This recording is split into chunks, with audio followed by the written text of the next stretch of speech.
అది రోడ్ వైడింగ్ కొరకు దేవస్థానం అభివృద్ధి పనులు నడుస్తున్నాయి కాబట్టి అభివృద్ధి పనులకు మేము సహకరిస్తాము.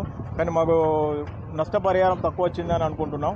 ఏదైనా మాకు ఇంద్రమ్మ ఇల్లు ఏదో ఒకటి కేటాయిస్తే బాగుంటుందని అనుకుంటున్నాం. చాలా తక్కువ ఇచ్చారు అని కొంచెం ఆలోచించవలసిన విషయం. అభివృద్ధికి మేము ఆటంకం రాము, మాది సహకరిస్తున్నామని కోరుకుంటున్నాం. అది వేములవాడ ఇక్కడనే రోడ్లో ఇల్లు కోల్పోతున్న నిర్వాసితుని నేను. అయితే ఆర్ఎన్ఎన్ కాలనీలో వాళ్ళకి ఇచ్చినటువంటి సౌకర్యాలు మాకు కూడా ఇస్తే బాగుంటుంది. వాళ్ళకు ల్యాండ్ ఇచ్చారు, కట్టుకోవడానికి పైసలు ఇచ్చారు. మాకు కూడా నష్టపరం చాలా తక్కువ ఇస్తున్నారు. నష్టపరం కొద్దిగా పెంచి మేము మా వృత్తి జీవన ఆధారం చేపలు పట్టడం. ఈ చేపలు పట్టి బతికే వాళ్ళము. మాకు ఉన్న ఇల్లు ఆధారం పోయింది. మేము ఎక్కడ ఉండాలి? మాకు కూడా కొద్దిగా ప్రభుత్వ పరంగా మాకు పథకాలు అమలు చేసి ఫస్ట్ మాకు ప్రిఫరెన్స్ ఇవ్వాల్సిందిగా మేము కోరుకుంటున్నాము. నష్టపరిహారం పెంచాలి. మేము కూడా టెంపుల్కి డెవలప్మెంట్కి మేము సహకరిస్తాము.